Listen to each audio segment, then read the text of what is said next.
কৰি দিবা, চেনেলটো ছাবস্ক্ৰাইব কৰিবা আৰু কমেণ্ট বক্সত ক্লিক কৰি এটা কমেণ্ট কৰিবা।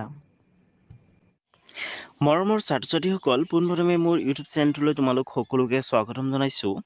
আজি মই তোমালোকলৈ লৈ আহিছোঁ নৱম শ্ৰেণীৰ অসমীয়া সাহিত্য চয়নিকাৰ 5 নম্বৰ পাঠ মোৰ দেশ এই পাঠৰ প্ৰশ্নৰ উত্তৰকেইটা। গতিকে তোমালোকে ভিডিঅ'টো আৰম্ভণিৰ পৰা একেবাৰে শেষলৈকে চাই থাকিবা আৰু প্ৰশ্নৰ উত্তৰকেইটা লিখি ল'বা। মোৰ দেশ এইটো এটা কবিতা হয় আৰু কবিতাটোৰ কবি হৈছে হীৰেণ বৰঠাকুৰ। পঢ়িবা, কবিতাটো পঢ়ি একেবাৰে মুখস্থ কৰি পেলাবা। মোৰ দেশ এইটো এটা দেশপ্ৰেমমূলক কবিতা হয়, ঠিক আছে। গতিকে তোমালোকে কবিতাটো পঢ়িবা আৰু তোমালোকে কবি পৰিচয় পঢ়িবা। মই কবি পৰিচয়ৰ পৰা কিছুমান প্ৰশ্ন তোমালোকৰ কাৰণে লিখি আনিছোঁ আৰু সেইবিলাকৰ উত্তৰো লিখি আনিছোঁ, যাতে পৰীক্ষাত যদি তোমালোকক কবি পৰিচয়ৰ পৰা প্ৰশ্ন কাটে তেতিয়া তোমালোকে যাতে প্ৰশ্ন উত্তৰবিলাক লিখিব পাৰা আৰু যাতে ফুল মাৰ্ক পোৱা, ঠিক আছে। আৰু কিছুমান অতিৰিক্ত প্ৰশ্ন উত্তৰ মই তোমালোকৰ কাৰণে লিখি আনিছোঁ, গতিকে তোমালোকে ভিডিঅ'টো আৰম্ভণিৰ পৰা একেবাৰে শেষলৈকে চাই থাকিবা। তো তোমালোকৰ প্ৰশ্নাৱলীৰ প্ৰথমে আছে ভাৱ বিষয়ক, ঠিক আছে, আৰু তাৰপিছত আছে ভাষা বিষয়ক, ঠিক আছে। ভাৱ বিষয়কৰ ক'ত আছে হীৰেণ ভট্টাচাৰ্যৰ জন্ম ক'ত হৈছিল? তোমালোকে উত্তৰত লিখিবা হীৰেণ ভট্টাচাৰ্যৰ জন্ম যোৰহাটত হৈছিল। ক'ত হৈছিল হীৰেণ ভট্টাচাৰ্যৰ জন্ম? হীৰেণ ভট্টাচাৰ্যৰ জন্ম হৈছিল যোৰহাটত। 1932 চনত হীৰেণ ভট্টাচাৰ্যৰ যোৰহাটত জন্ম হৈছিল, ঠিক আছে। নেক্সট তোমালোকক খত দিছে হীৰেণ ভট্টাচাৰ্যই সম্পাদনা কৰা দুখন কাকতৰ নাম লিখা। হীৰেণ ভট্টাচাৰ্যই সম্পাদনা কৰা দুখন কাকতৰ নাম লিখিবলৈ দিছে। তোমালোকে উত্তৰ দি লিখিবা হীৰেণ ভট্টাচাৰ্যই সম্পাদনা কৰা দুখন কাকতৰ নাম হ'ল চিত্ৰবন আৰু মনন, ঠিক আছে। এইটো কিন্তু বহুত ইম্পৰ্টেণ্ট কুৱেশ্যন হয় ছাত্ৰ-ছাত্ৰীসকল। তোমালোকে এই কুৱেশ্যনটিৰ আনচাৰ মনত ৰখাই থৈ দিবা, ঠিক আছে। বহুত ইম্পৰ্টেণ্ট প্ৰশ্ন হয় এইটো, বহুতবাৰ পৰীক্ষাত আহিছে আৰু তোমালোকৰ পৰীক্ষাটো আহিব পাৰে। নেক্সট গত আছে দেহৰ প্ৰতিটো পুৱাই কবিৰ বাবে কি লুকাই আনিছে? তোমালোকে উত্তৰত লিখিবা দেহৰ প্ৰতিটো পুৱাই কবিৰ বাবে লুকাই আনিছে ঐশ্বৰ্যৰ বিপুল সম্ভাৰ, ঠিক আছে। আৰু ঐশ্বৰ্য শব্দটোৰ অৰ্থ হৈছে বিপুল ধন সম্পত্তি বা বিভূতি, ঠিক আছে। দেহৰ প্ৰতিটো পুৱাই কবিৰ বাবে লুকাই আনিছে ঐশ্বৰ্যৰ বিপুল সম্ভাৰ।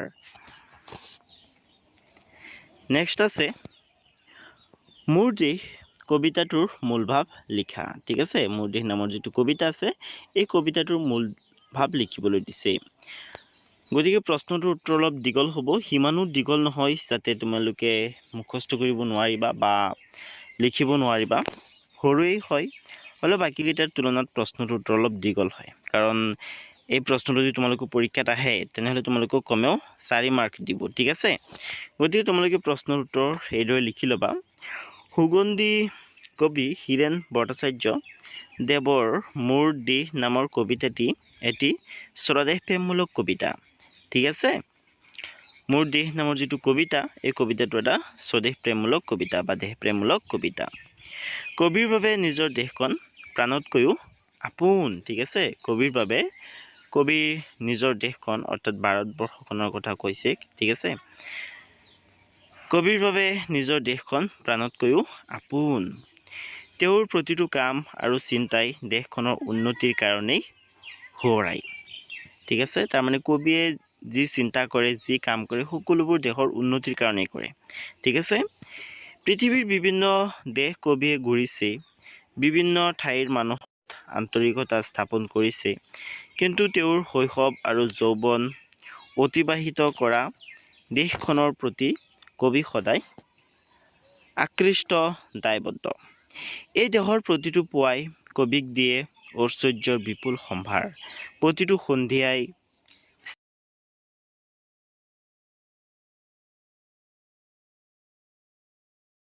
স্নিগ্ধ ফুলৰ সুবাস আৰু প্ৰতিটো ঋতুৱে যেন কবিক দিয়ে জীৱনৰ আশীৰ্বাদ।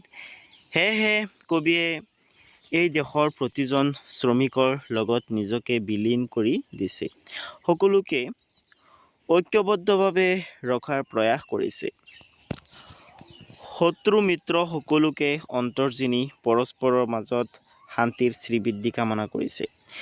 দেশৰ প্ৰতি গভীৰ ভালপোৱা কবিতাটোৰ মাজেৰে প্ৰকাশ পাইছে, ঠিক আছে ছাত্ৰ-ছাত্ৰীসকল। তোমালোকে এইদৰে প্ৰশ্নৰ উত্তৰ লিখি ল'বা। তাৰপিছত 3 নম্বৰত আছে ব্যাখ্যা কৰা। তোমালোকক দুটা ব্যাখ্যা কৰিবলৈ দিছে, ঠিক আছে, ক আৰু খ। কত আছে অনৈক্যৰ মাজত ঐক্য হৈ বিৰোধৰ মাজত সংহতিৰ সম্ভাৱনা হৈ মই আছোঁ। ইয়াৰ ব্যাখ্যা কৰিব লাগে। তো তোমালোকে প্ৰথমে প্ৰসংগ লিখি ল'বা, তাৰপিছত সংগতি লিখি ব্যাখ্যা কৰিবা, ঠিক আছে। কবিতাফাঁকি আমাৰ পাঠ্যপুথিৰ অন্তৰ্গত হীৰেণ ভট্টাচাৰ্যদেৱৰ দ্বাৰা ৰচিত মোৰ দেশ নামৰ কবিতাটিৰ পৰা তুলি দিয়া হৈছে, ঠিক আছে। তাৰপিছত তোমালোকে প্ৰেগাপ চেঞ্জ কৰিবা, প্ৰেগাপ চেঞ্জ কৰি লিখিবা কবিতাফাঁকিৰ মাজেৰে কবিয়ে দেশৰ শান্তিৰ বাতাবৰণ সৃষ্টিৰ কথা কৈছে। ইয়াত তোমালোকে ৰ এটা লগাই দিবা, ঠিক আছে। কবিতা ফাঁকিৰ ইয়াত ৰ এটা বহিব। কবিতা ফাঁকিৰ মাজেৰে কবিয়ে দেশৰ শান্তিৰ বাতাবৰণ সৃষ্টিৰ কথা কৈছে।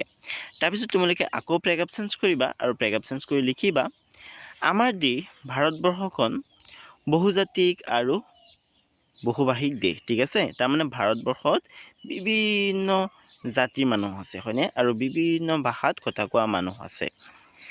বিভিন্ন জাতি ধৰ্মাৱলম্বী লোকৰ বাসস্থান ভাৰতবৰ্ষৰ উন্নতিৰ প্ৰধান অন্তৰায় হ'ল অনৈক্য আৰু বিৰোধ।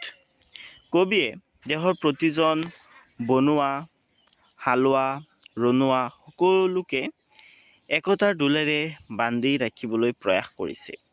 দেশৰ ঐক্য সংহতি আৰু সম্প্ৰীতিৰ তেওঁ সদা সচেতন প্ৰহৰীস্বৰূপ, ঠিক আছে। এইদৰে তোমালোকে উত্তৰটো লিখি ল'বা। সৰুৱেই হয়, এইখিনিতো গোটেইকেইটাত ছেমেই হ'ব। তাৰমানে দুটা তোমালোকক হেৰি কৰিবলৈ দিছে, ব্যাখ্যা কৰিবলৈ দিছে, দুয়োটাত ছেমেই হ'ব। আৰু বাকীখিনি অলপ ডিফাৰেঞ্চ হয়, বাট ইজি হয় একেবাৰে। অ'কে, তাৰপিছত তোমালোকক খত দিছে মোৰ জীৱনৰ আহে আহে মোৰ যৌৱনৰ কোহে কোহে সেই সপোনৰ কলৰোল। ইয়াৰ ব্যাখ্যা কৰিব লাগে। তোমালোকে প্ৰথমে প্ৰসংগখিনি ওপৰটোত দিয়াৰ দৰে লিখি ল'বা। প্ৰশ্নত দিয়া কবিতাফাঁকি আমাৰ পাঠ্যপুথিৰ অন্তৰ্গত হীৰেণ ভট্টাচাৰ্যদেৱৰ দ্বাৰা ৰচিত মোৰ দেশ নামৰ কবিতাটিৰ পৰা তুলি দিয়া হৈছে। অ'কে, এইখিনি লিখি তোমালোকে প্ৰেগাপটো চেঞ্জ কৰিবা আৰু প্ৰেগাপ চেঞ্জ কৰি লিখিবা দেশৰ ভৱিষ্যত সমৃদ্ধিশালী কৰি তোলাৰ চিন্তাই কবিক কিদৰে আশৰ নিৰ্দেশে অনুপ্ৰাণিত কৰিছে তাকে ক'বলৈ গৈ কবিতাফাঁকিৰ অৱতাৰণা কৰা হৈছে।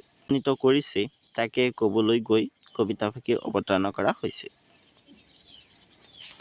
অ'কে, এইখিনি লিখি আকৌ তোমালোকে প্ৰেগাপ চেঞ্জ কৰিবা আৰু প্ৰেগাপ চেঞ্জ কৰি লিখিবা কবিয়ে নিজৰ দেশখনক প্ৰাণোদিক ভাল পায়। তাৰমানে নিজৰ প্ৰাণতকৈও বেছি ভাল পায়, ঠিক আছে। প্ৰাণোদিক মানে প্ৰাণতকৈও বেছি। নেক্সট আছে তেওঁৰ প্ৰতিটো কথা কামৰ মাজত দেশৰ প্ৰগতিৰ বাৰ্তা প্ৰকাশ পায়, ঠিক আছে। কবিৰ প্ৰতিটো কথা প্ৰতিটো কামৰ মাজত দেশৰ প্ৰগতিৰ বা উন্নতিৰ বাৰ্তা প্ৰকাশ পায়। তেওঁৰ জীৱন যৌৱন দেশৰ বাবেই অৰ্পণ কৰিছে। দেশখনৰ সোণালী ভৱিষ্যতৰ সপোন কবিৰ ৰন্ধ্ৰে ৰন্ধ্ৰে বিয়পি আছে। কবিতাফাঁকিৰ মাজেৰে কবিৰ স্বদেহানুৰাগ ফুটি উঠিছে, ঠিক আছে। তাৰমানে নিজৰ দেশৰ প্ৰতি থকা মৰম যেনে ভালপোৱা ফুটি উঠিছে, ঠিক আছে। এইদৰে তোমালোকে প্ৰশ্নটিৰ উত্তৰ লিখি ল'বা। তাৰপিছত 4 নম্বৰত তোমালোকক দিছে কবিতাটোত কবিৰ দেশপ্ৰেমৰ স্বৰূপ কেনেদৰে প্ৰকাশ পাইছে বুজাই লিখা। তো তোমালোকে উত্তৰ দি লিখিবা কবিৰ বাবে নিজৰ দেশখন গানতকৈও প্ৰাণতকৈও আপোন, ঠিক আছে। তেওঁৰ প্ৰতিটো কামতে দেশখনৰ প্ৰগতি বাৰ্তা লুকাই থাকে। তেওঁ শৈশৱ আৰু যৌৱন অতিবাহিত কৰা দেশখনৰ প্ৰতি সদায় দায়বদ্ধ। সেয়েহে তেওঁ দেশৰ ৰণুৱা বনুৱা হালোৱা অৰ্থাৎ শ্ৰমিক শ্ৰেণীটোৰ লগত মিলি পৰিছে। সকলোকে যাতে ঐক্য আৰু সম্প্ৰীতিৰ দোলেৰে বান্ধিব পাৰে তাৰ বাবে অহৰহ যত্ন কৰিছে। কবিয়ে বিভিন্ন দেশ বিদেশ ভ্ৰমণ কৰিছে যদিও সকলোৰে ওপৰত নিজৰ দেশক স্থান দিছে। এনেদৰে কবিতাটিত কবিৰ স্বদেহানুৰাগ ফুটি উঠিছে। অ'কে, এইদৰে তোমালোকে প্ৰশ্নটোতো লিখি ল'বা। তাৰপিছত যিকেইটা প্ৰশ্ন আছে ন এই প্ৰশ্নকেইটাৰ উত্তৰ একেবাৰে শ্বৰ্ট হয়, গতিকে তোমালোকে ভয় নকৰিবা। 5-6 এই দুটো প্ৰশ্ন উত্তৰ একেবাৰে চমু হয়। তাৰপিছত আছে ভাষা বিষয়ক। তো পাছত চোৱা, পাছত তোমালোকক দিছে প্ৰতিটো ঋতুৱে কবি কি দি যায় বুলি কবিতাটোত উল্লেখ কৰিছে। ঠিক আছে, প্ৰতিটো ঋতুৱে কবি কি দি যায় বুলি কবিতাটোত উল্লেখ কৰিছে, তোমালোকক সুধিছে। উত্তৰটো লিখিবা, প্ৰতিটো ঋতুৱে কবিক জীৱনৰ আশীৰ্বাদ দি যায় বুলি কবিতাটোত উল্লেখ কৰিছে। ঠিক আছে, প্ৰতিটো ঋতুৱে কবিক জীৱনৰ আশীৰ্বাদ দি যায় বুলি কবিয়ে কবিতাটিত উল্লেখ কৰিছে। ঠিক আছে, তাৰপিছত আছে কুৱেশ্যন 6। কুৱেশ্যন 6ত তোমালোকক সুধিছে, শান্তিৰ চৰাইজনীক আজলি বৰাই কবিয়ে কি দিছে? এইটো ইম্পৰ্টেণ্ট কুৱেশ্যন হয়, তোমালোকে উত্তৰত লিখিবা। শান্তিৰ চৰাইজনীক আজলি বৰাই কবিয়ে দিছে ভঁৰালৰ এমুঠি ধান, পৰাণৰ একোটি গান। ঠিক আছে, এইটো তোমালোকে প্ৰশ্নটিৰ উত্তৰ লিখি ল'বা। নেক্সট আছে ভাষা বিষয়ক। ভাষা বিষয়কৰ প্ৰথমে আছে সমাৰ্থক শব্দ লিখা। তোমালোকক সমাৰ্থক শব্দ লিখিবলৈ দিছে। দেশ, কাম, কলৰোল, সাগৰ, সপোন, বন্ধু, শীষ, সম্ভাৰ, হৈজ, বুকু, তৰংগ, কল্লোল, এই শব্দবিলাকৰ সমাৰ্থক শব্দ লিখিবলৈ দিছে তোমালোকক। ঠিক আছে, তো প্ৰথমে আছে দেশ। দেশ শব্দটোৰ সমাৰ্থক শব্দ হ'ব ৰাষ্ট্ৰ। ঠিক আছে, চৰি ইয়াত অবটো আহি গ'ল, তোমালোকে অবটো কাটি দিবা, এইটো নালাগে। ৰাষ্ট্ৰ, ঠিক আছে, তাৰমানে কাণ্ট্ৰি, ৰাষ্ট্ৰ। নেক্সট আছে কাম। কাম হ'লে হ'ব কৰ্ম। ঠিক আছে, নেক্সট আছে কলৰোল। কলৰোল হ'লে হ'ব কলৰৱ। নেক্সট আছে সাগৰ। সাগৰ হ'লেও কি হ'ব? সাগৰ হ'লেতো সকলোৱে জনা সমুদ্ৰ হ'ব, হয়নে?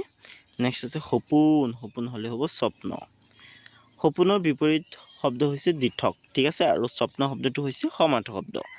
নেক্সট আছে বন্ধু। বন্ধু হ'লে হ'ব মিত্ৰ। নেক্সট আছে শীষ।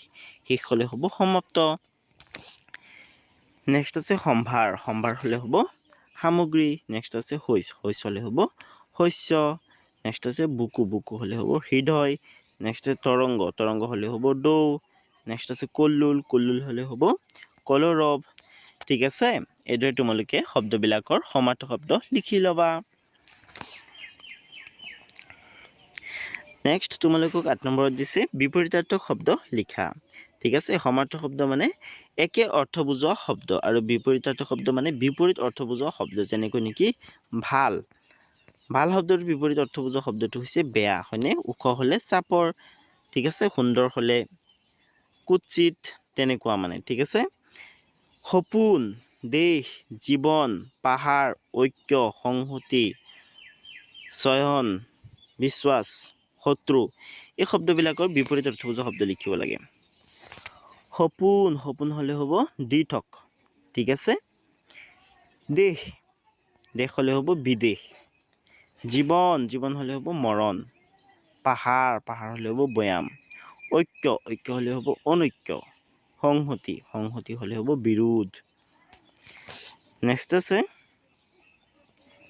চয়ন। চয়ন হ'লে হ'ব জাগৰণ। নেক্সট আছে বিশ্বাস। বিশ্বাস হ'লে হ'ব অবিশ্বাস। নেক্সট আছে শত্ৰু। শত্ৰু হ'লে হ'ব মিত্ৰ। ঠিক আছে, এইদৰে তোমালোকে শব্দবিলাকৰ বিপৰীতাৰ্থক শব্দবিলাক লিখি ল'বা।